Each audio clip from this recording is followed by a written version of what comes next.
Welcome to Pour the Wine. It's Rom-Com Time, where we'll sip some wine and review all things rom-com on the Hallmark Channel. I'm Amy. And I'm Gary. And I'm drinking a cab.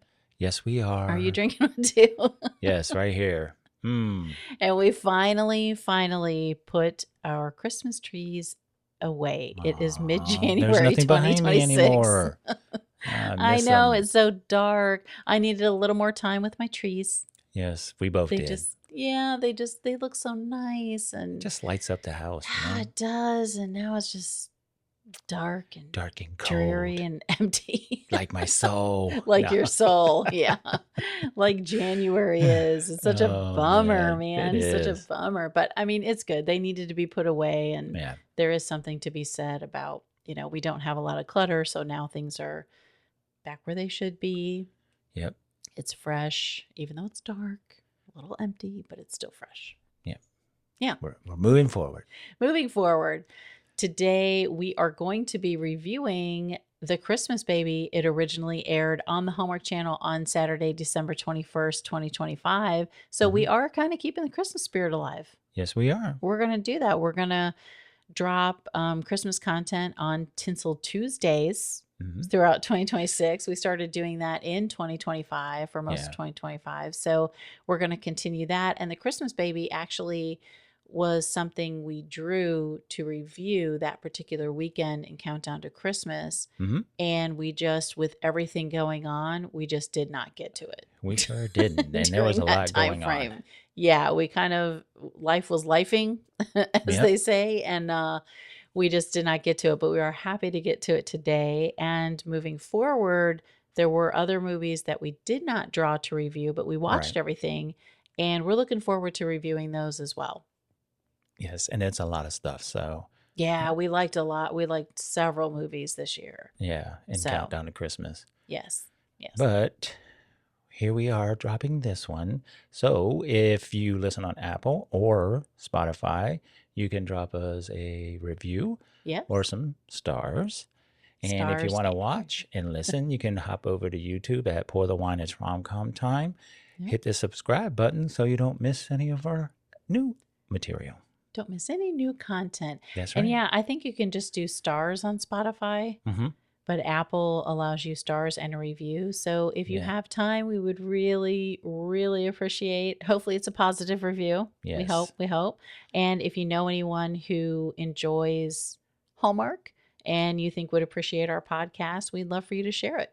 Yeah, please do. Yeah. Yeah, Drop sharing us is a caring. line and we'll read it on one of our podcasts. There you go. Speaking of dropping us a line, you can do that to pourthewineitsrom.bsky.social. Let us know your thoughts about Countdown to Christmas, or now we're well into the winter escape movies. Oh, yes. Since it's halfway through. Yes, we're a little more than halfway through. So send us an email. Let us know your thoughts so far about Hallmark. We sort of think they've hit the ground running in 2026 with these movies. They're bringing it. Spoiler alert, right? Yes.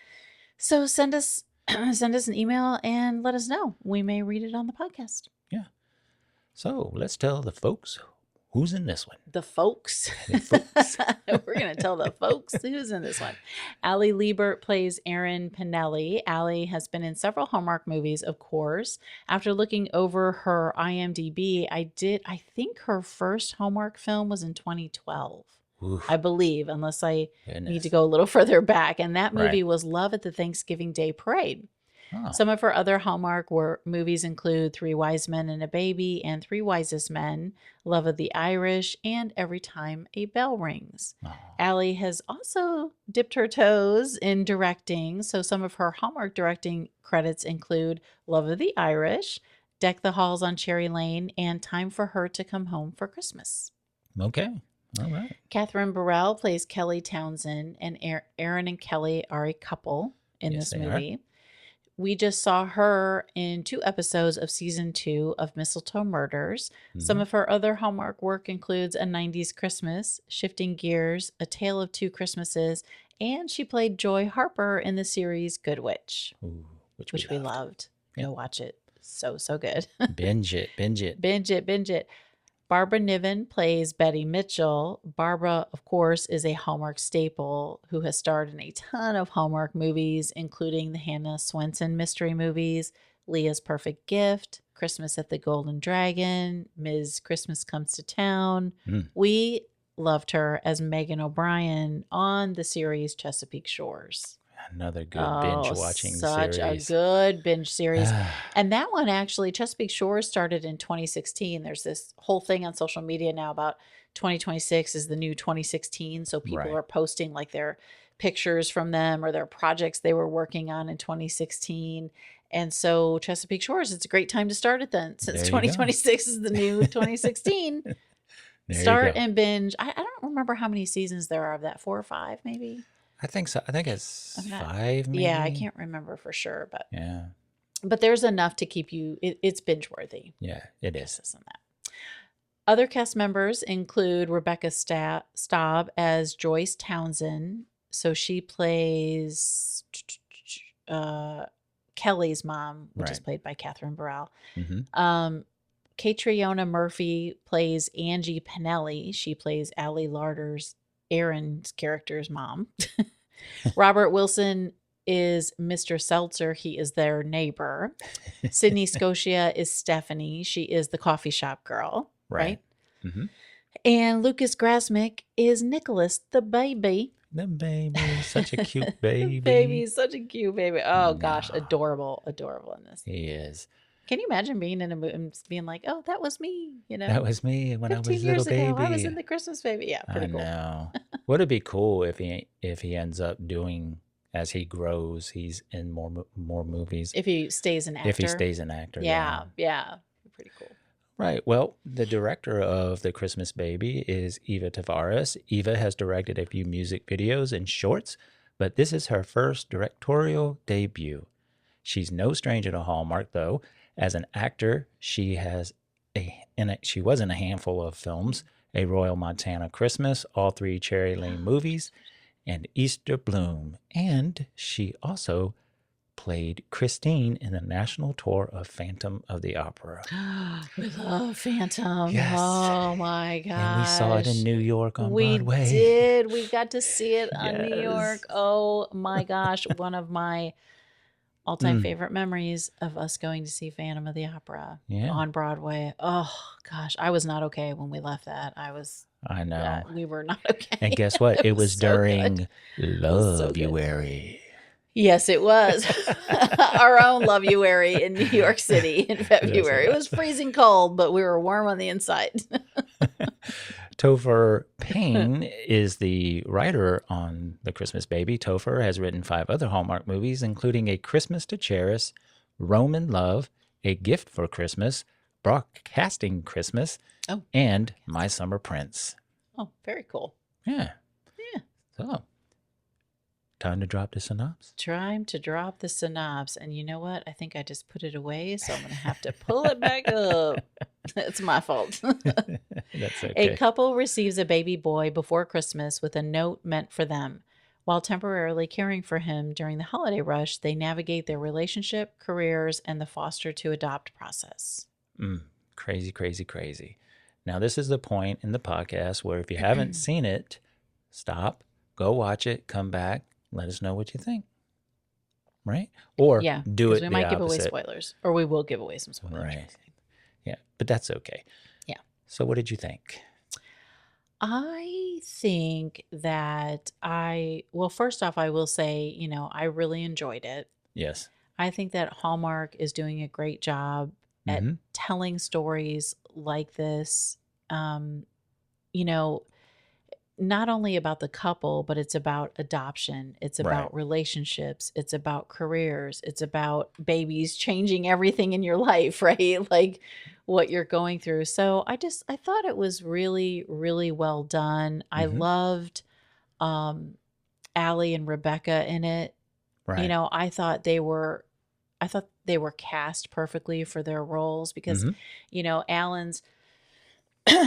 Alan's character, Erin, is sort of like this, she's, I don't want to say unorganized, but she kind of, is late to things and she's not, she's kind of not very punctual. Yeah, not very punctual and sort of, lives by the seat of her pants kind of thing, and Katherine is more, I mean, they're both, Katherine is a creative, but she's more organized and, likes things a certain way. So, but I just thought Katherine's character, Kelly.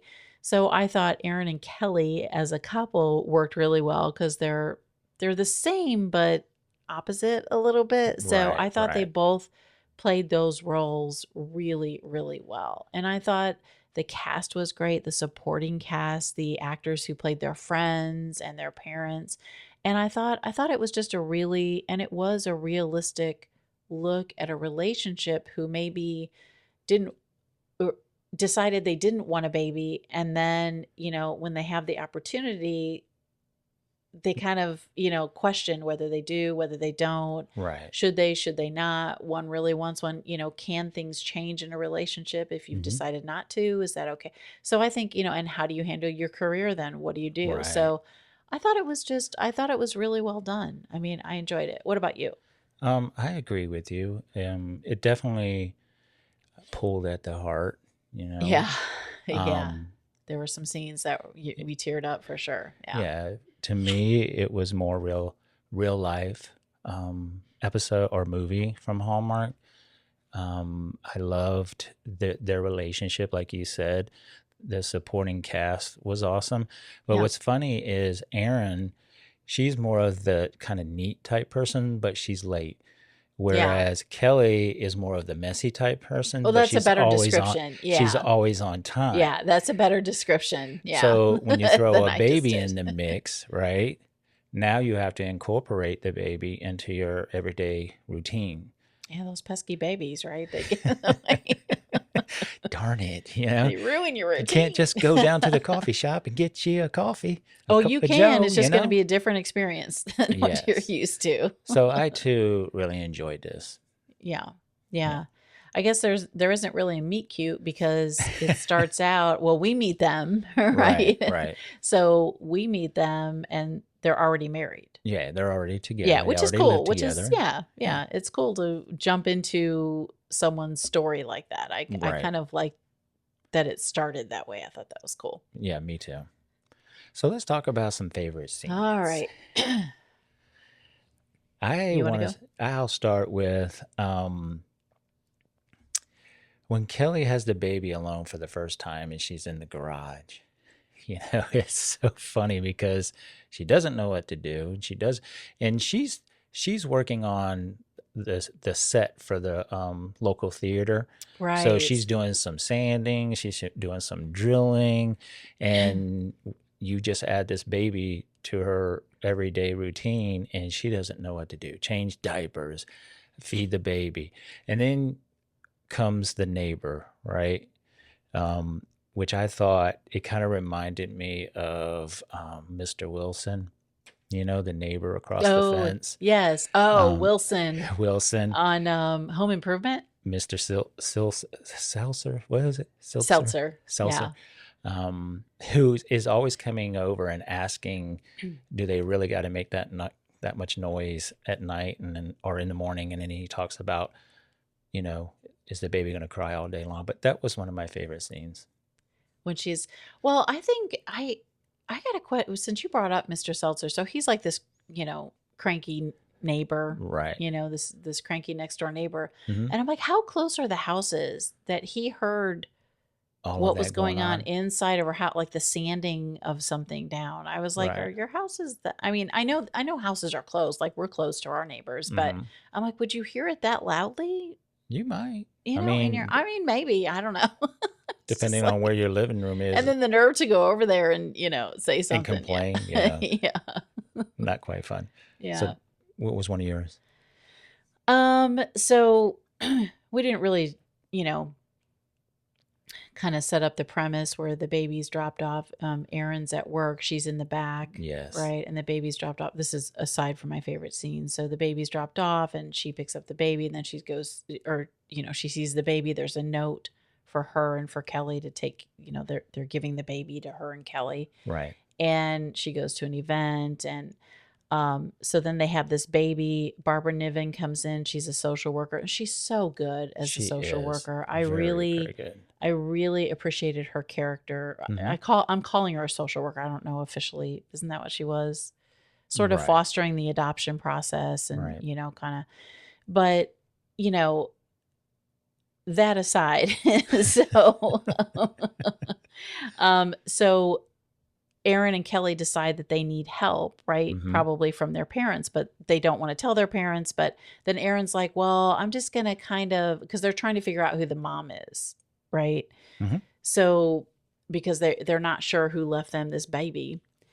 And so Aaron and Kelly are talking, and Aaron's like, well, I have a cousin who's pregnant. I'll just ask my mom, hey, and Kelly's like, you're not exactly subtle. And she's like, what? I can be subtle, and then the next scene is the mom show up at the door because Aaron was not so subtle. I just thought that was funny. That was really kind of a cute, because she was going to ask her mom, and then the moms all of a sudden show up at the door, and and Kelly's like, I told you, you're not subtle. Your mom totally picked up on that hint. They already knew about the baby, right. And then I just liked when the moms came in. They're a team, and they're excited to see the baby, and then they're like, hey, this is all part of that same scene. Yeah. Do you have enough supplies? And Aaron's like, yeah, the social worker gave us 24 diapers. And then the moms start laughing because, of course, you're going to go through those, really quickly. Sometimes that's not going to be right? enough for a week, So then they go off shopping or whatever. But I just thought that was really cute. That whole lead into the moms coming to the house. Right. That'd be one of them. It was. Another one would be, so they have the baby, and then Betty comes, the social worker comes and takes the baby, finds like a foster for the baby, right? And then she takes the baby to this foster family, and Kelly finally admits that she misses Nicholas, but she doesn't know how to feel about it yet, right? And Aaron, because they've kind of had this conflict. Like Kelly's like, look, I like our life the way it is, but Aaron really wanted the baby. She didn't think she did. She realized she wanted the baby. And it takes Kelly a little bit to admit that, gosh, yeah, I do miss Nicholas. And Kelly's like, or Aaron's like, I don't feel so alone now because now I know that you miss him also. Right. And I just thought, knowing that Kelly felt the same way that she did when they hadn't really been communicating that, I thought that was a really good scene. And for Kelly to admit, I miss him, but I've viewed my life as not having a baby. Right. How do I fit that into my mindset? And that's a shift for people. Yeah. And the other thing is, and Kelly had a point, was what if one day somebody comes knocking on the door and wants them back? You've given your heart and soul to this baby, and now it could be yanked out from under you. And that was a good point. So yeah, that was a good scene. And I think, go ahead. No, I was going to move on to my next one, but go ahead. No, I was just going to say, when they were at the party, Aaron explains to Joe, which is one of her friend's husband, because he kind of says that's random that somebody would just drop a baby off and not let anybody know. Yes. And Aaron was like, it wasn't a random thing. The baby was left at the store for them. The note said, I want you and Kelly to take care of the baby, so it wasn't a random thing. Right. And the way she explained it, it was really, really emotional. That was a great scene. And that's something I should have mentioned at the top too, when we talked about, what we thought about it. That's another topic that I think Hallmark is handling really well. And we've seen this, I believe, in other movies, but the mom who dropped the baby off cared so much for the baby that she wanted to give the baby a good life with them because she knew them. Right. And I think in that scene that you're talking about, Aaron kind of alludes to, it wasn't an easy thing. The baby was loved. The baby was well cared for. Yeah. The baby just wasn't dropped off randomly. Right. The baby was given to us from somebody, we don't know who it is yet. Yeah. But the baby was given to us from somebody who cares enough to give the baby. And I think Hallmark is doing a really good job because I think, there is sort of a stigma if you give your baby up for adoption, or if you drop your baby off at a fire station, which you can do, and safe houses. It's like people just are so harsh on the birth moms, right? The biological moms. And it's like, it's not easy. None of that is easy or fun or just disregarded. It's got to be heart-wrenching to do that, even though you're doing the right thing, because maybe you're not financially set. Maybe you're alone. You find out it's not like a teenager, but it's, a young adult, and she's just not ready. And the dad wasn't in the picture and didn't want to be in the baby's life. And she felt like she couldn't provide for the baby. So why are you going to be harsh about a parent doing that? That's really the best thing they can do. Right. For their child, if they can't provide, so that's a whole other topic. Sorry, I digress. No, but you had a good point. The thing is, the heart's going to love what the heart wants to love. And, I'd rather have somebody give the baby up to give it a better life than to,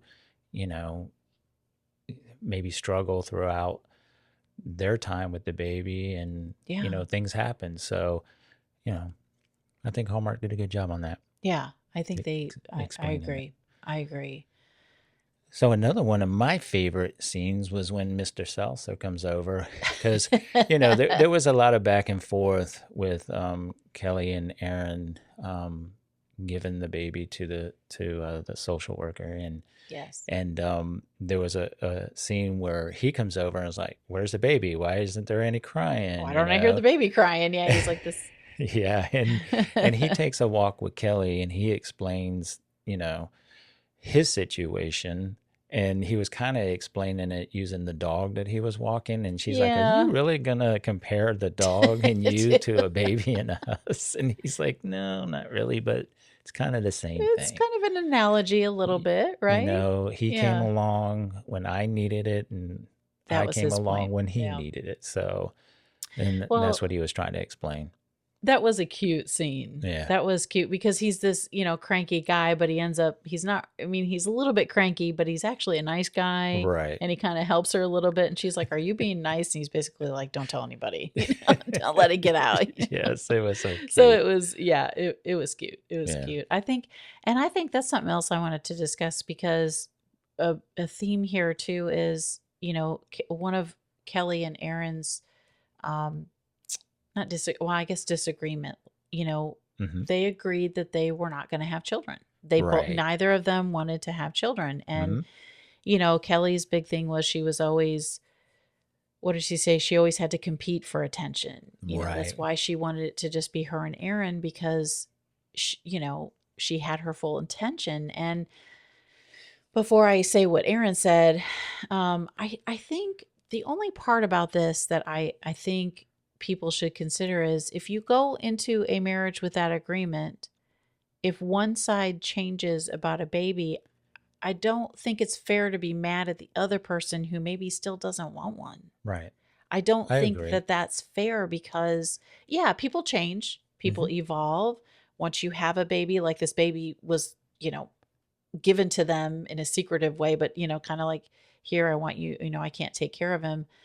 And they get the baby, and you can change, but not everybody wants to do that. Right. And if you go into a relationship, and so I sort of felt, I understood there were moments when Aaron, was upset with Kelly, because she's like, "You keep making up all these excuses." But I'm like, but she didn't, you agree that you didn't want a baby. Right. And I don't think it's fair to be mad at her for thinking about things, thinking things through. Right. Like, it's going to change our lifestyle. And like you said, what if somebody comes to pick up the baby? What if, and babies do not solve everything, and they do not make everyone's life better just because they're in it, That's true. It's like, that's what they say. Like, if you're a couple and this couple, and Aaron and Kelly are not struggling at all, they have a good, solid relationship, right? Yeah. Everything's going pretty well between the two of them and their careers and everything. So they're fine.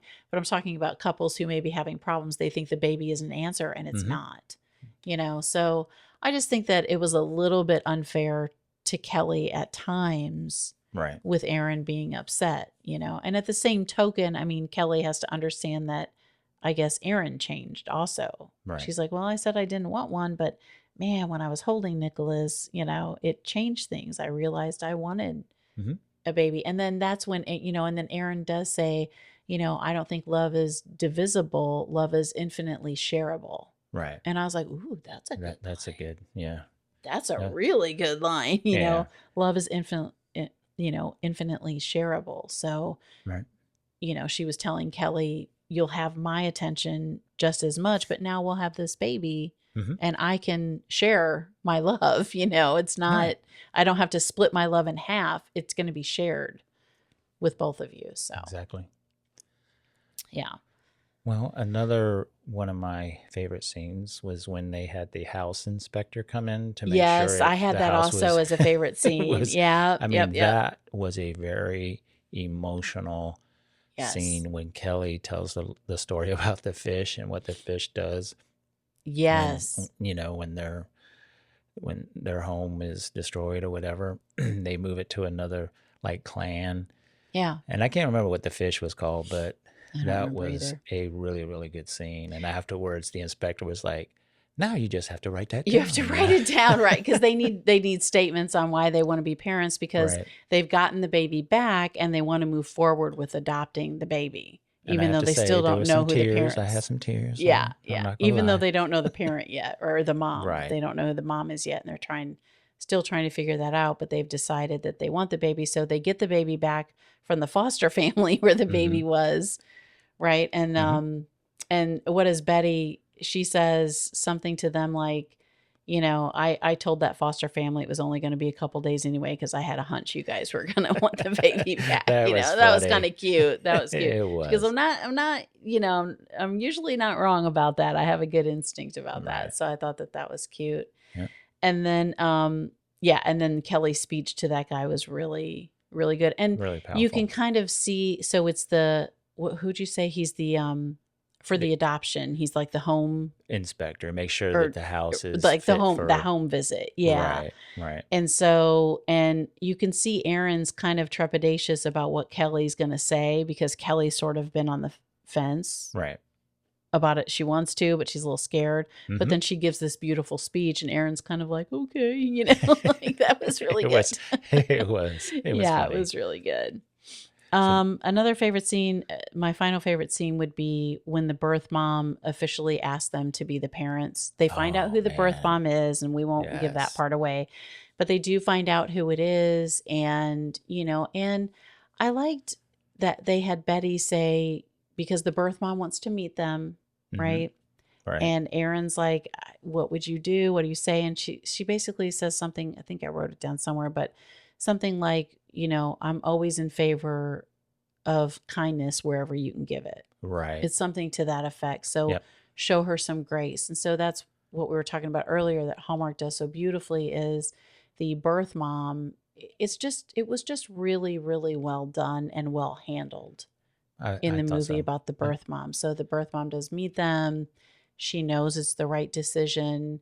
And then she, officially asks them to be the parents because she has left the baby before with a note and now she does it officially. So, and she originally wanted to talk to him, but when she dropped him off first, she just lost her nerve and just made the note and took off. But she got her chance to officially do it properly and she did. And the whole time Aaron and Kelly were thinking, oh, she wants the baby back. Yeah. They were nervous. They were worried and yeah.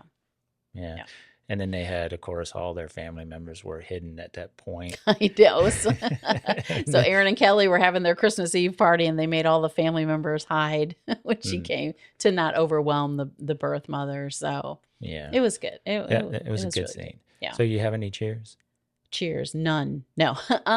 We've already talked about a lot of my cheers, just how Hallmark handles the whole situation. You have Aaron and Kelly are a couple. I think it's so important to emphasize. I mean, I know there's so many children in foster care. There's so many children, not just babies, but, older kids too, who need to be adopted. And, love is love.